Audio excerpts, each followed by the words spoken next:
Dimanapun saya hadir mengikuti Sanggadana di masa Katina, selalu penuh. Di Wihara Karuna Buddha belum mempunyai wihara, masih pinjam gudang, itu umatnya sampai ke jalan penuh. Setelah Wihara Karuna Buddha, Wihara Sasana Subasita, tidak hanya ruangannya penuh, sampai ke jalan penuh, pakai kursi, melihat lewat acara, lewat layar televisi. Kemudian di Wihara Dharma Ratna, berapa lantai, 3 lantai atau berapa itu, penuh semua. Sayang dia ada halaman, barangkali kalau ada halaman, halamannya pun penuh. Halaman yang kecil digunakan untuk mobil. Habis upacara Katina, hujan yang ditunggu-tunggu tahu-tahu datang. Aduh, segar rasanya. Nah setelah itu Dhammapala, saya tanya berapa ribu sih umatnya itu. Semua ruangan penuh, halamannya penuh.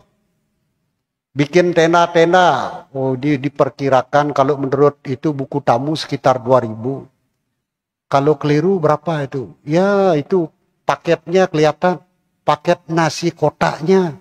Bikin 2000, habis semua. Tuh di mana-mana rame. Kemudian di Baratana, fluid. Aduh, dan masalahnya kecil. Ini kalau Katina di sini, Sanggadana di masa Katina tidak mampu menampung ini umatnya. Ruangannya kecil. Parkir juga dapat protes dari umat. Kalau begitu gampang aja. Cari gedung, sewa gedung di landmark. Cari gedung. Diperkirakan umatnya tidak sampai 80 ini. Cari gedung yang kapasitasnya 80. Tahu-tahu umatnya datang lebih dari 100. Berdesak-desakan. Aduh, AC-nya kurang mendukung. Udah panas, bikunya umatnya berdesak-desakan. Di mana-mana. Mana lagi ya? Sampai lupa saya. Yaitu Dhammapala, Dharma Ratna. Nah, biasanya Dhammacakka terakhir itu mendekati terakhir tanggal 25. Gedungnya penuh, halamannya penuh, di mana-mana penuh. Sampai mercik saja yang mercikkan air parita di mana-mana penuh. Itu tanggal 24 nanti kita di sini. 5 hari lagi Katina di sini. Ya, biasanya itu udah dibuat tenda itu umatnya. Ini beruntung punya ada masalah, bagus. Bisa mengantisipasi kalau terjadi hujan, apalagi hujan lebat. Wah, aman di sini. Ini umatnya di sini aman 5 hari lagi. Nanti sore jam 15 bukan diadakan di wihara, Wihara Sadapala mengadakan. Aduh, tidak mampu. Mobilnya juga berdesak-desakan dengan itu. Umat dari Kristen, agama di sebelahnya itu. Udah membangun gereja besar, di sampingnya ada lagi gereja. Aduh, itu mobilnya kalau ada acara penuh di mana-mana. Ngalah aja lah. Cari tempat di Palem, di Mall Palem yang bisa menampung 2000. Nah, ruangannya bisa menampung 2000. Kapan itu nanti? Nanti sore. Udaranya sejuk, ruangannya luas. Sebelum Sanggadana Katina, tari-tarian dulu, kesenian. Oh, bisa sejuk. Kalau lapar bisa ke mall, cari makan. Di dalam mall. Sebenarnya apa sih manfaat Katina ini kok sampai membludak begitu, meluber sampai ke jalan? Manfaatnya ada nanti. Kalau ada besar apa kecil?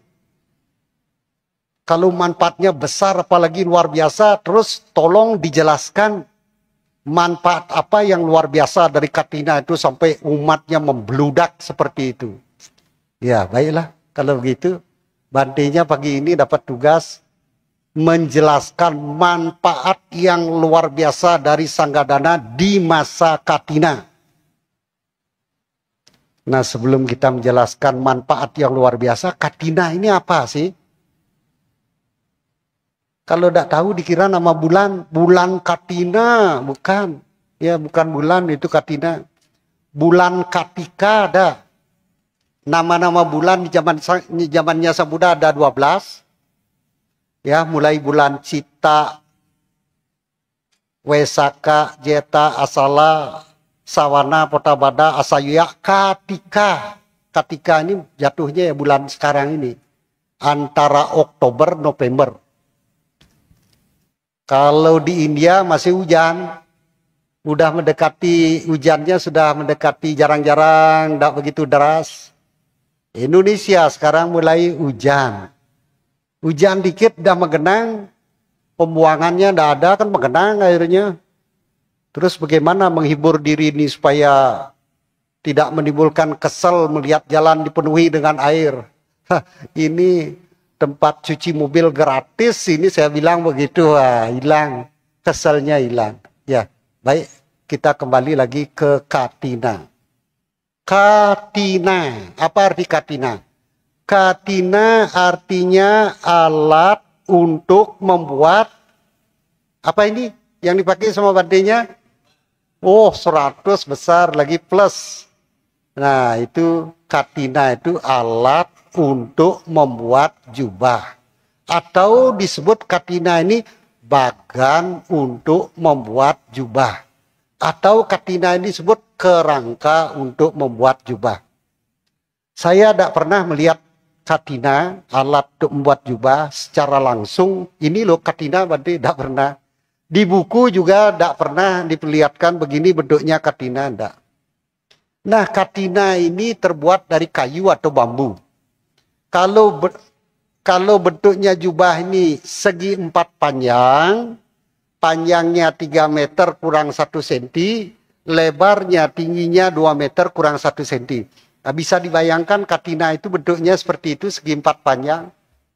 Nah, di zamannya Sang Buddha, potongan-potongan kain paling kecil 2 jengkal kali 1 jengkal itu dijarit dengan menggunakan alat katina ini. Alat katina di depannya itu kainnya dijarit satu persatu sampai mendapatkan 1 lembar kain yang ukurannya berapa tadi? Berapa? 3 meter kurang? Oh iya, 3 meter kurang 1 senti, lebarnya 2 meter kurang 1 senti gitu. Ya, ini kainnya dijarit-jarit. Setelah kainnya dijarit, mendapatkan ukuran 3 meter kurang 1 senti, lebarnya 2 meter kurang 1 senti, barulah kain ini dicelup dengan pewarna yang warnanya sama dengan kulit ini. Jadi orang memakai jubah dengan tidak memakai jubah sama seperti tidak memakai jubah, tapi pakai jubah karena warnanya sama dengan kulit.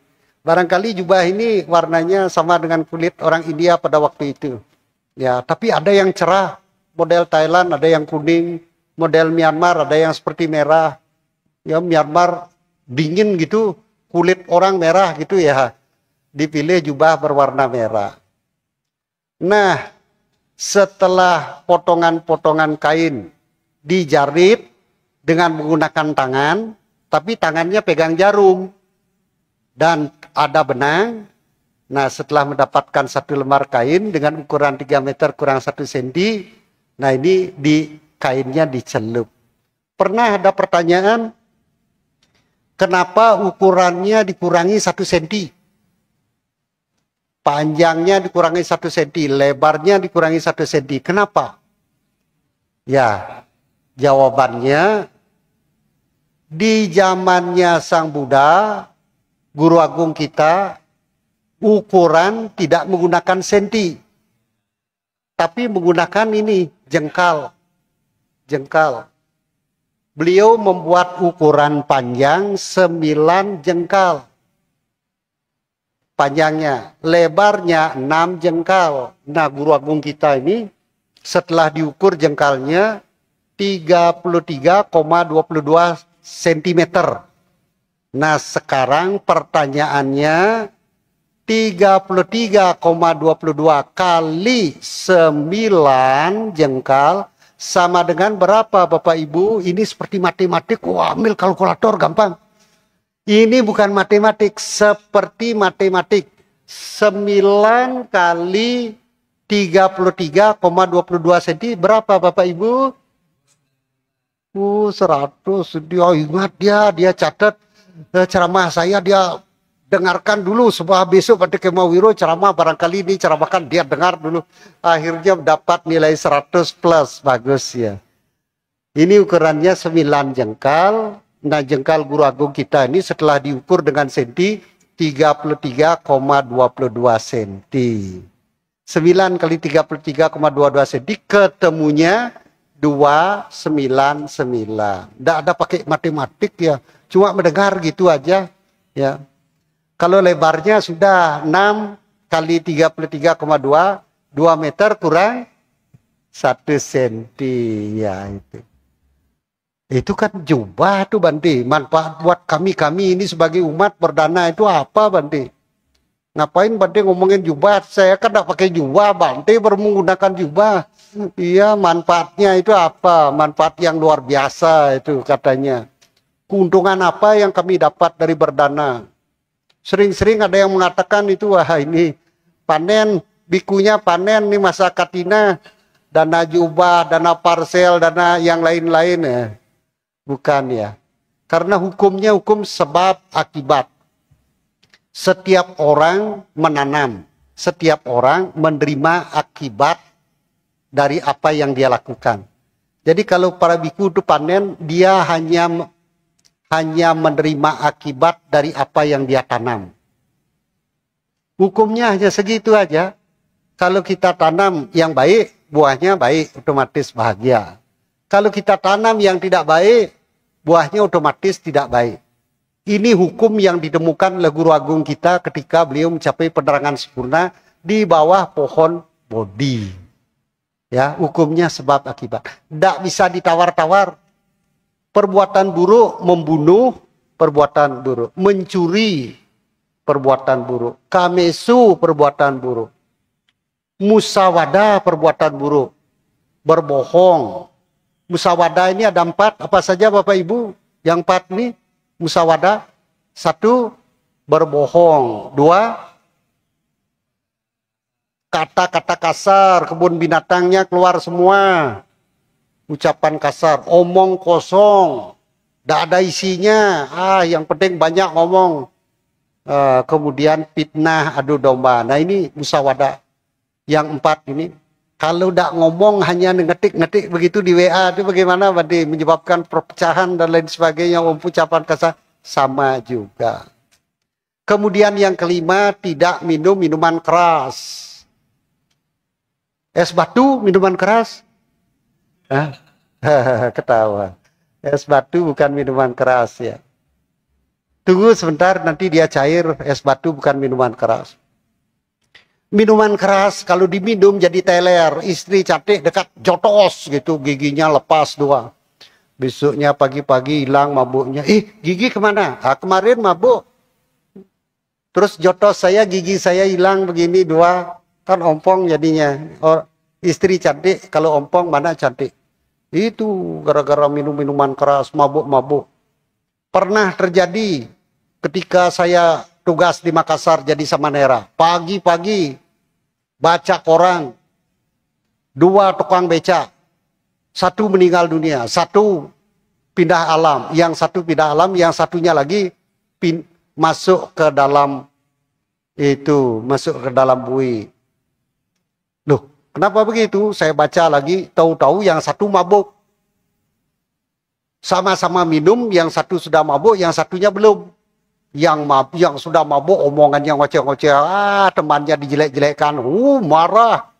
Begitu dijelek-jelekkan, marah langsung bangkit, lehernya ditendang, mau nendang kepalanya, lehernya kena kan, jatuh dia.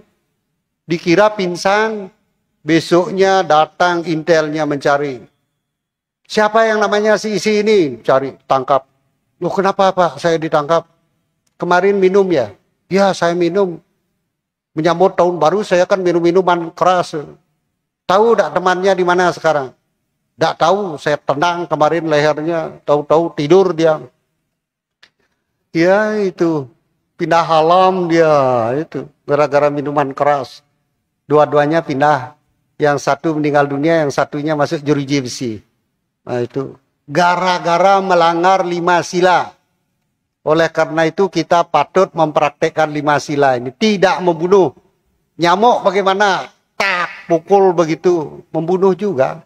Membunuh akibatnya apa? Usia jadi pendek. Makhluk yang akan dibunuh ketakutan, kita juga merekam ketakutan. Ketika diikat kedua kakinya, kaki depan, kaki belakang diikat, aduh dia takut. Kemudian kalau di Bali itu pakai bambu tuh kedua kakinya diangkat begini, ya dimasukin nih, diikat dengan tali yang paling kuat, tali dari bambu. Itu diikat kaki depan, kaki belakang, kemudian dimasukin bambu, digotong begini.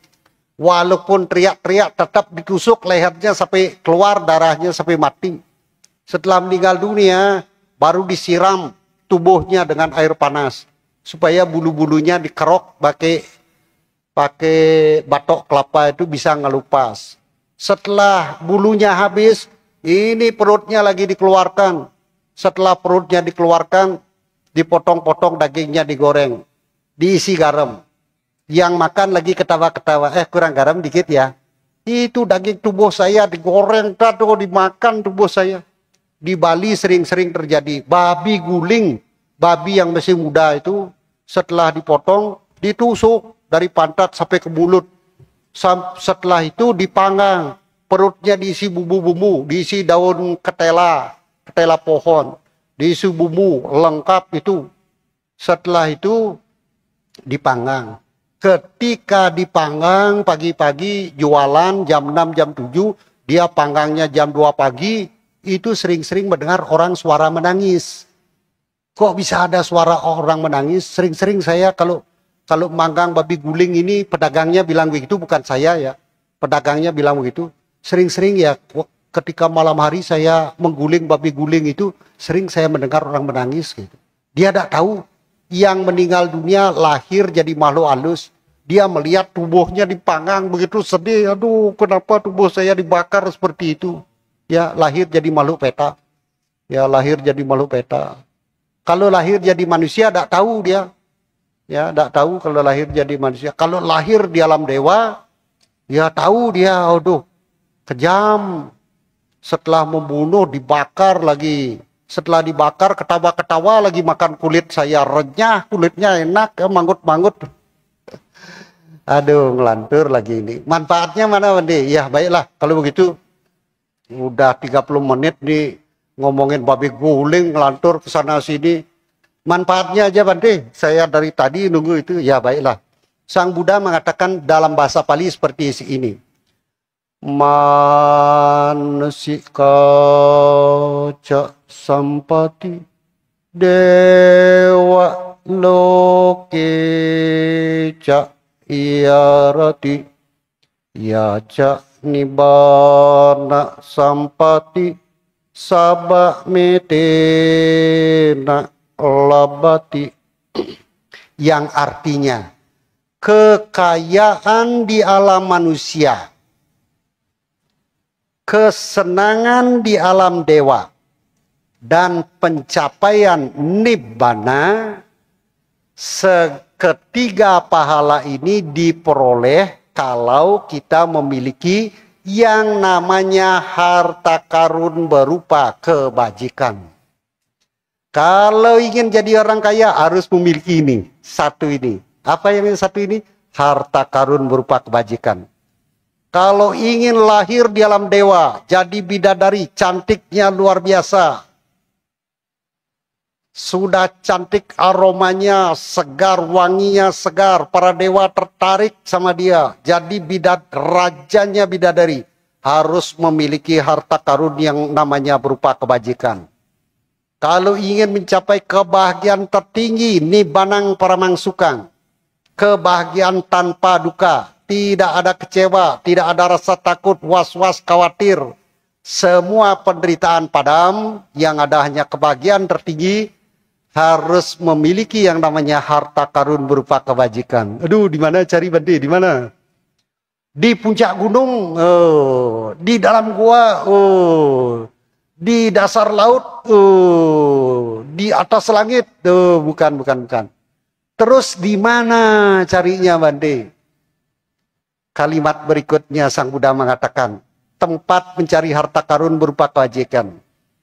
Harta karun berupa kebajikan diperoleh dengan berdana. 1. Bertata susila dan menahan diri dari perbuatan buruk. Inilah pemenaman harta karun yang baik bagi pria maupun wanita. Buat cowok bagaimana resepnya, Bade? Sama. Buat cewek apa resepnya, Bade? Yes, itu. Berdana, bertata susila, menahan diri dari perbuatan buruk. Baik lewat ucapan, perbuatan maupun pikiran. Inilah harta karun berupa kebajikan yang baik bagi pria maupun wanita. Nah sekarang begini, Bante, bagaimana caranya berdana supaya buahnya besar. Dana kecil tapi buahnya jadi besar, mekar begitu. Seperti satu cuil adonan tepung ditaruh di penggorengan berisi minyak, jadi kue besar. Nah gimana caranya, Bante? Ada? Kalau ada itu yang saya tunggu ya. Kalimat berikutnya Sang Buddha mengatakan begini, supaya buahnya besar. Berdana kepada wihara. Nah ini berdana kepada wihara. Biasanya sehabis puja bakti, marilah kita berdana. Itu buahnya besar. Ya, berdana kepada wihara. 1. 2. Berdana kepada sangga. Nah sangga ini yang dimaksud sangga 4 biku. 4 biku disebut sangga. Pernah ada pertanyaan, ada patik dana di Makassar, kalau bikunya 3 ditambah 1 sama nera kan sama 4 juga, berarti jubahnya sama. Oh, tak bisa. Silanya beda. Kalau biku 227, kalau sama nera silanya separuh. Tak bisa. Jadi sangga. Kurang tetap 1 bikunya 3 walaupun sama neranya 1. Kalau ditambah 1 lagi sama nera, jadi 5 bagaimana? Badai tetap juga tidak bisa. Kalau ditambah 10 sama nera, tidak bisa juga. 100 sama nera, tidak bisa juga. Harus paling sedikit 4 biku yang dinamakan sangga. Ini baru kebajikannya besar. Nah nanti ada di Palem, Mall Palem, Katina Wihara Sadapala, ada biku 17. Salah satu dari biku itu nanti tugasnya di Cetia Damarangsi. Nah, biku Kemawiru aja ke sana ngalah. Cetia Damarangsi tidak dapat biku, kasihan dia. Ya, baiklah kalau begitu saya bertugas di Cetia Damarangsi Teluk Gong. Di sana juga umatnya berdesakan, tidak hanya penuh berdesak-desakan. Baik tua, muda, di sana banyak usia tua, di sana tidak apa-apa. AC-nya kecil, tidak apa-apa. Kepanasan pakai sanggati. Saya menjelaskan nanti katina manfaat yang luar biasa. Sama topiknya nanti yang saya jelaskan yang di sini dengan di sana. Tapi saya ringkas-ringkas nanti di sana. Jadi berdana yang buahnya besar, berdana kecil buahnya besar, berdana kepada wihara, berdana kepada sangga, berdana kepada orang, tamu-tamu, ibu dan ayah, dan juga kepada saudara tua. Nah, itu urut-urutannya. Yang paling besar berdana kepada wihara. Membangun wihara. Aduh, berapa membangun wihara. Saya di dalam hutan selama 10 bulan. Kuti yang dibangun oleh senior saya membutuhkan biaya berapa? 8 juta rupiah untuk ongkos dan beli bambu. Bambunya bambu hitam. Bambu hitam tidak bisa dimakan rayap. Saking kerasnya. Rayap mau makan bambu ini keras sekali, giginya sampai sakit, nangis dia pergi. Tidak jadi makan bambu hitam, aduh bambunya keras sekali ini, gigi saya sakit. Nah, itu saya tinggal di Sumatera Utara. Dari Medan 3 jam. Setelah sampai di perbatasan langsung masuk lagi 20 kilo ke dalam hutan. Di pinggir sungai yang besar ada air terjun. Kalau langsung begitu, wah air terjunnya kencang sekali. Tidak kuat, punggungnya sakit. Nah, di sana kalau toiletnya tidak pernah bau. Tidak perlu pakai pewangi, tidak perlu pakai apa-apa. Begitu langsung jatuh, langsung hilang. Hanyut dia, tidak ada baunya. Baunya hanya pohon-pohon. Musiknya suara-suara burung di pagi hari. Bangun jam 2, cemplung, suara-suara itu mangke masih menangis. Mangke yang baru beranak itu anaknya masih kecil, berada di gedongan kedinginan. Ya, dingin, dingin. Ya bisa nangis dia. Karena ada selimut, dia tidak pakai selimut. Kalau hujan bagaimana? Ya kehujanan. Pagi-pagi dia berjemur. Ya, kalau hujan saya juga meditasi cari sinar matahari. Biar hangat. Pagi-pagi habis makan, sarapan, jam 7 meditasi. Meditasi di luar cari matahari. Lihat pohon sawit. Mereka juga berjemur, bulunya basah. Tidak hanya berjemur sambil makan dia. Buah sawit yang merah-merah itu dia makan. Tidak hanya itu. Pacaran juga. Pacarnya banyak kutu, dicariin kutu, digaruk-garuk dari belakang begini.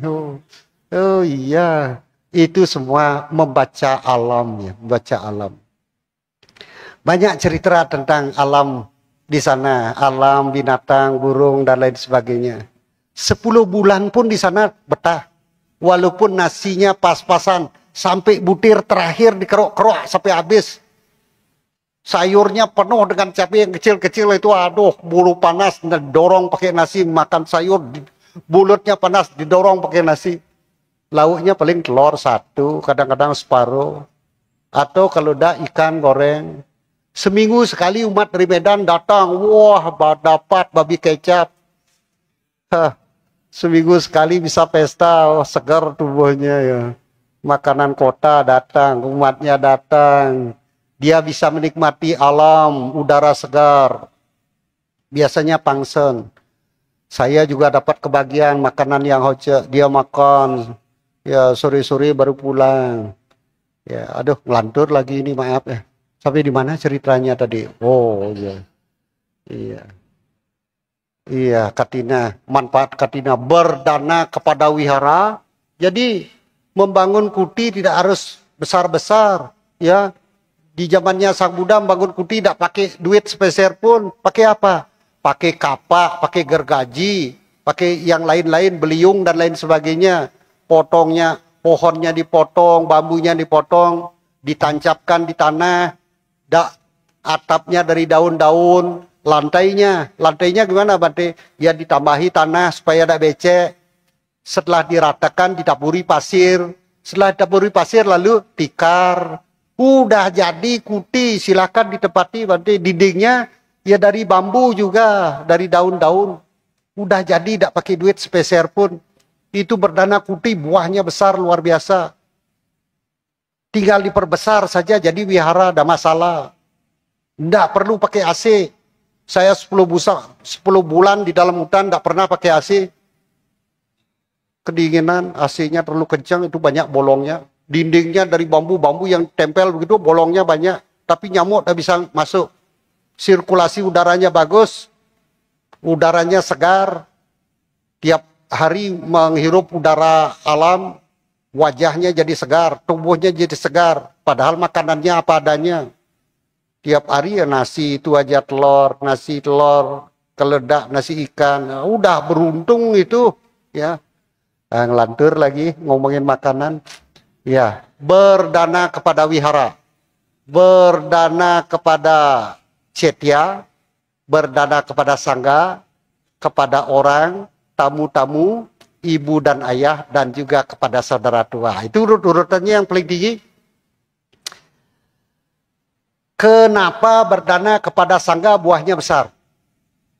Nah, nanti kalau ke Palem, mengikuti Katina di berbagai wihara, Kenapa berdana kepada sangga buahnya besar? Karena sangga yang terdiri dari paling sedikit 4 biku bisa mewakili kebajikan biku-biku yang ada di 4 penjuru dunia. Jadi biku-biku yang ada di Tiongkok, di Jepang, di Thailand, di Myanmar, di Afrika, dimanapun mereka berada di Indonesia, apapun alirannya, yang penting mempraktekkan jalan mulia berunsur 8. Apapun alirannya. Dia pakai Myanmar bajunya merah, apapun alirannya. Dia Thailand kuning, tidak apa-apa. Ini Indonesia begini agak gelap, tidak apa-apa. Yang penting mempraktekkan jalan mulia berunsur 8. Ini kebajikannya bisa diwakili oleh 4 biku yang dinamakan sangga. Apalagi nanti 17 biku hadir, itu sudah menjadi sangga, lebih dari sangga. Bisa mewakili kebajikan biku-biku yang ada di seluruh dunia.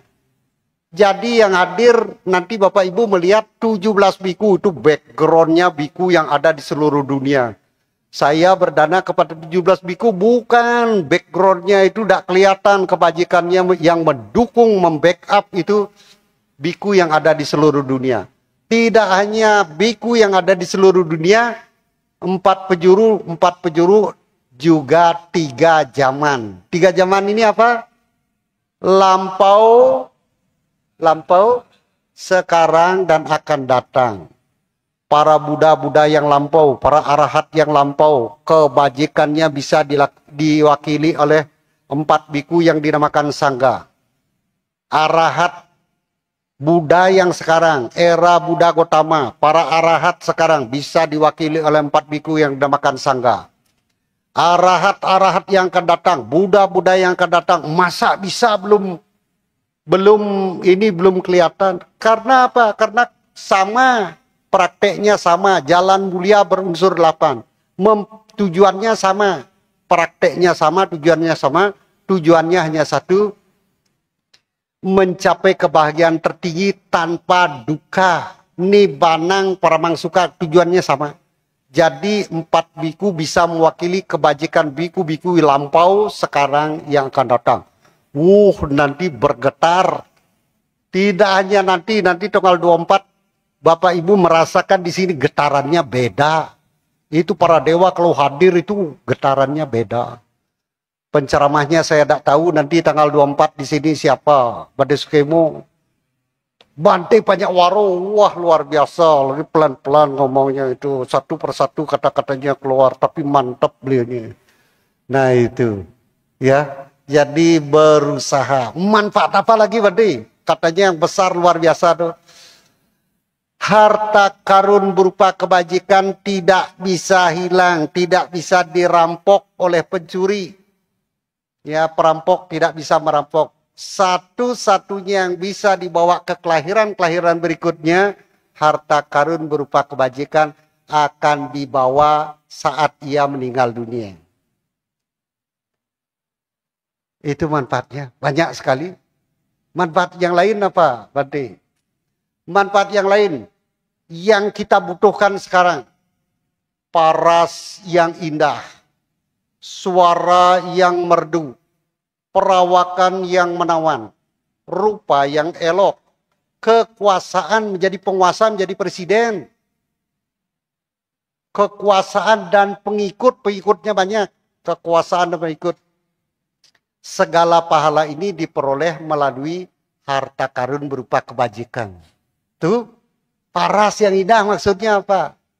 Punya istri, parasnya indah, enak dipandang. Dari pagi sampai sore memandang wajah istri, tidak bosan-bosan.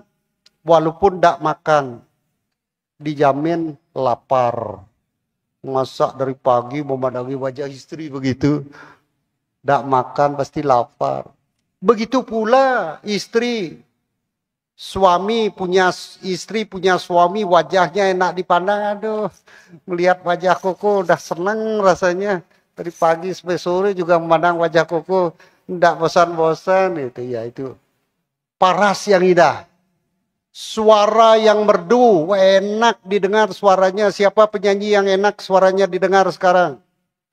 Kalau dulu zamannya Ayu Ting Ting nanti ya, itu zamannya Ayu Ting Ting. Sekarang sudah ada zamannya Ayu Ting Ting. Ya, lain sekarang penyanyinya. Suara merdu, enak didengar. Istri saya ini yang paling menarik ya dari semuanya. Suaranya lu kalau ngomong tuh merdu enak didengar. Nah, suami saya tidak pernah marah, suaranya enak didengar, merdu. Suara merdu. Paras indah, suara merdu, perawakan menawan, bodinya itu loh, mantap. Baik dia berdiri, berjalan, duduk, bodinya enak dipandang. Mantap. Dari depan enak dipandang. Dari samping bagaimana Pak? Oke. Dari belakang, yes.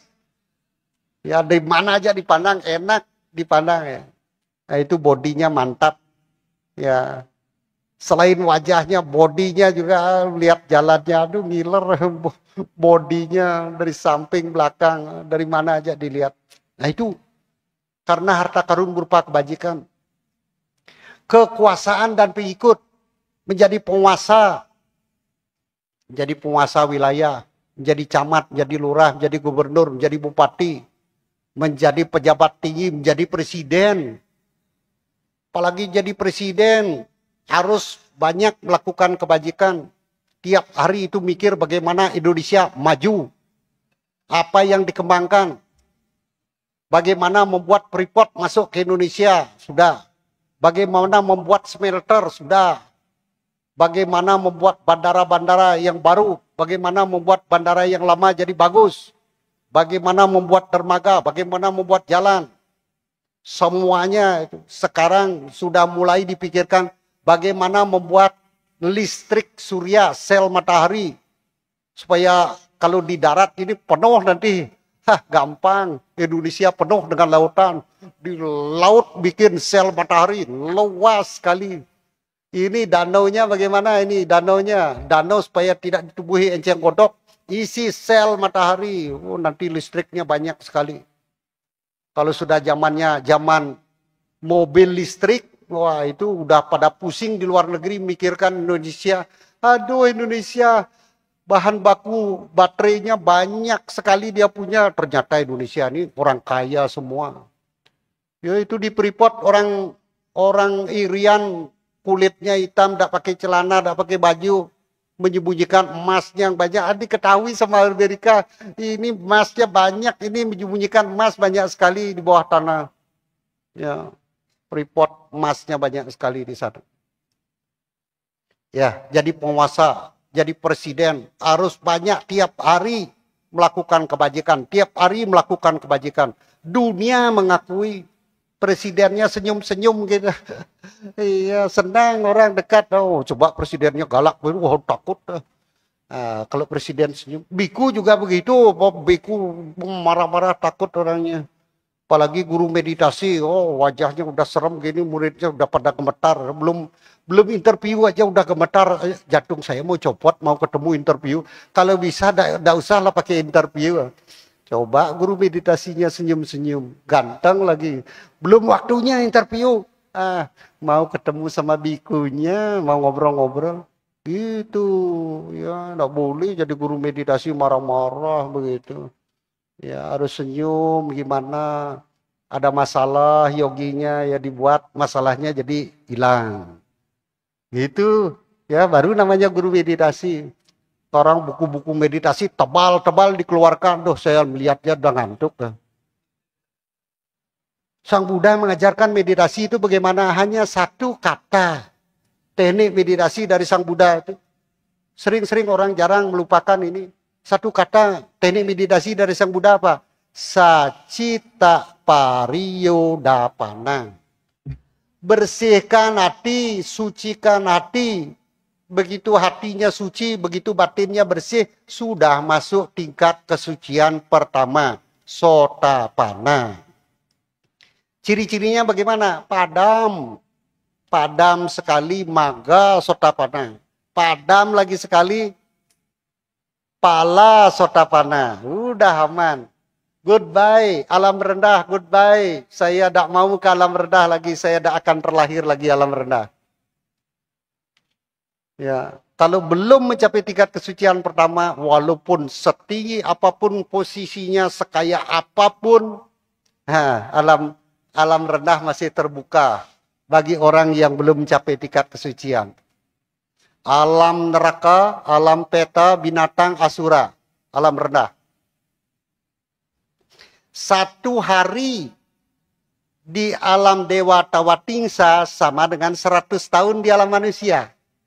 Satu hari di alam dewa Catu Maharjika sama dengan 50 tahun di alam manusia. Terus yang mau ditanya apa? Yang saya tanyakan, satu hari di alam neraka, berapa hari di alam manusia? Oh maaf, tidak ada yang mampu menjawab. Satu hari di alam neraka yang paling rendah namanya Sanjiwa Naraka. Setelah lama dicari-cari, tanya-tanya kepada ini, kepada itu, dan sebagainya, tidak ada yang beri jawaban. Cari sendiri di Tripitaka. Ternyata ini jawabannya.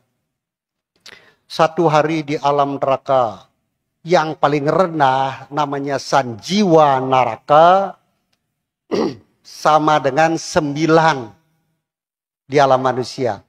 9 juta tahun di alam manusia. Sama dengan satu hari di alam neraka. Kita di sini kalau bisa hidup 9 juta tahun, tanya di sana, saya sudah tua 9 juta tahun. Di sana berapa abad dah? Apa berapa abad, baru satu hari di sini. Satu harinya di alam neraka itu sama dengan 9 juta tahun. Itu yang neraka yang paling rendah, yang paling ringan. Neraka yang paling berat namanya Awici. Dewa Datta masih di sana sampai sekarang. Selama 100.000 kapa, hati-hati. Kebencian, kejengkelan yang dilakukan itu modal terlahir di alam neraka, hati-hati.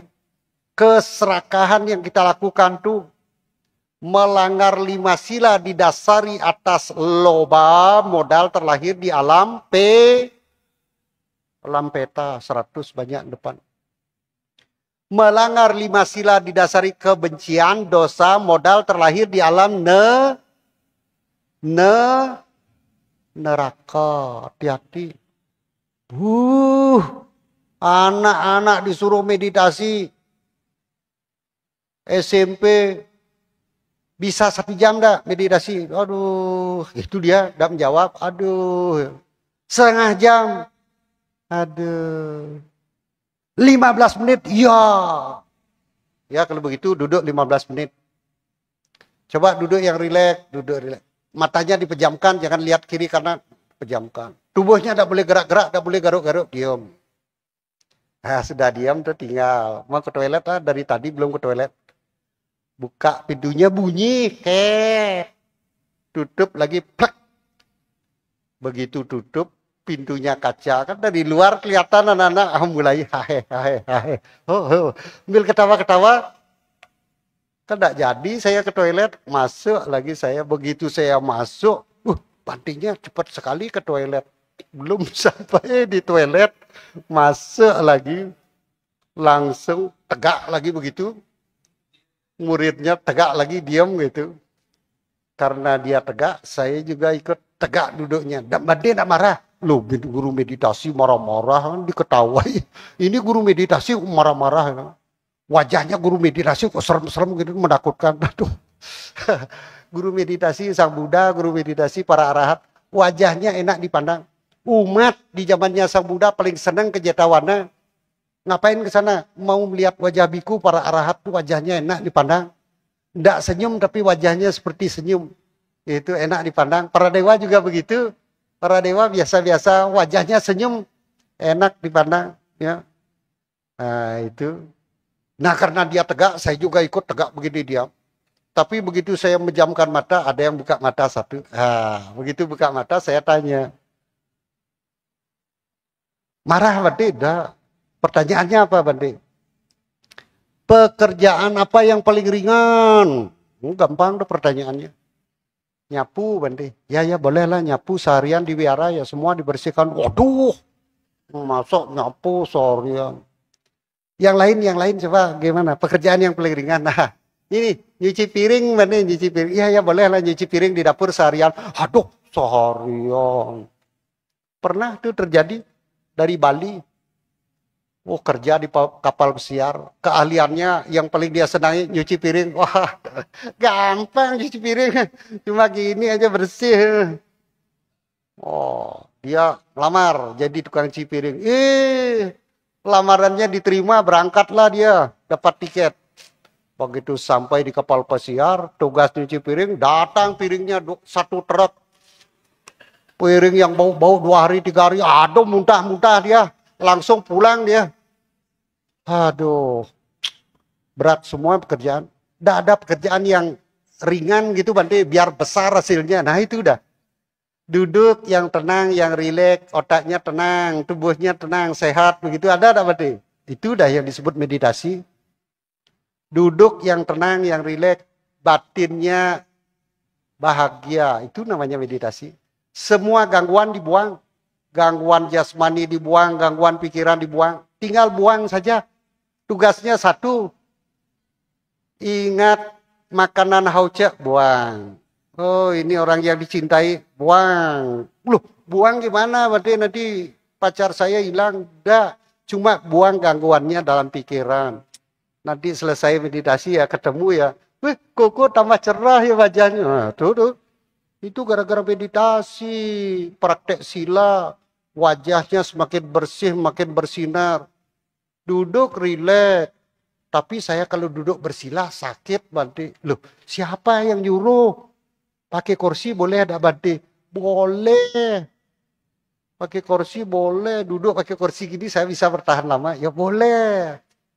Kalau bisa bertahan lebih lama, punggungnya digajal dengan bantal. Itu Bante, boleh tak? Oh boleh. Tangan biasanya pakai bantal begini biar tak kejatuh gitu Bante, bagaimana? Boleh? Boleh. Banyak bolehnya. Kalau begitu enak meditasi Bante. Enak. Yang tak boleh apa? Iya tahu-tahu ngorok begitu. Setelah nyaman. Wah terlalu nyaman langsung tidur. Duduk yang rileks, yang tenang, buang semua gangguan. Ada pegel buang. Ada linu buang. Seperti ditusuk-tusuk jarum buang. Tidak usah dihiraukan, buang itu saja. Muncul bentuk pikiran, buang, catat. Oh ingat babi guling. Oh ini babi kecap muncul nih. Oh ini kepiting asam manis. Oh, yang enak-enak semua keluar. Bisa hilang yoginya, teringat makanan yang enak-enak. Tinggal buang begitu saja. Kalau capek duduk gimana Bante? Ya berdiri toh. Berdiri yang rileks, yang nyaman, tegak. Ya, kalau jalan biasa saja. Tidak usah jalannya dibuat-buat sampai gemetar gini kakinya naik gini kayak mau pencuri, turun lagi sampai gemetar, keringatnya keluar. Aduh, berat sekali meditasi. Iya, mempersulit diri sendiri. Jalan-jalan biasa, tidak usah buru-buru. Ngapain sih buru-buru mau kemana? Tidak ada jadwal pergi ke luar negeri, tidak ada mengejar jadwal penerbangan, tidak ada. Meditasi cuma bolak-balik begitu. Ya cari kilasan sekitar 10 meter begitu. Dari satu pohon ke pohon yang lain. Ya amati jasmani dan pikiran. Itu namanya Wipasana Sabe Sata Bawantu Sukitata. Semoga semua makhluk hidupnya berbahagia.